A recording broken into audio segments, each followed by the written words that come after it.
We love the high yield Let's do space. that, yeah. We think from the public market side, it is we call it the most beautifully inefficient market, and inefficiency is where investors should start, popping up their ears and seeing, well, that may lead to opportunities we can exploit.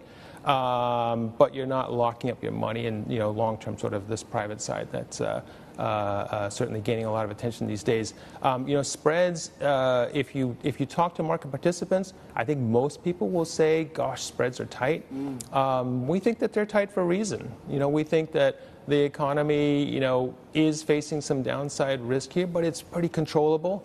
And at the same time, these spreads are compensating you for really two things, right? Default risk and liquidity risk. And both of those have come down, and we believe are meaningfully lower than market participants expect. You look at high yield bonds, for example, and people generally talk about expectations of 3%, 4%, 5% default rates. Those are nowhere near what market cap weighted real default rates have actually been, especially for active managers that can avoid a lot of that downside. Paul, go ahead. Thanks, Martin. Paul, are you looking outside the US at opportunities in fixed income and credit markets? And if you like high yield, there's always China property, or is that falling knife territory? Yeah, I know that's a good question, and I wouldn't go so far as to call it falling knife territory.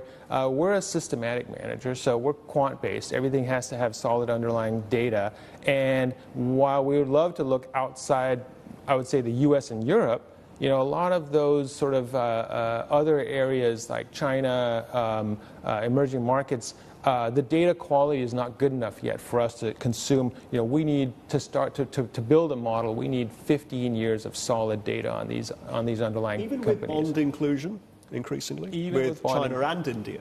Even with bond inclusion, the China property example is a great example where, things look great until they're not, or there's that whole concept of you can have underlying corporate data. How do you factor in whether or not there's some sort of pseudo-government sponsorship or not? And that if that sponsorship falls off, these binary situations are not great for modeling.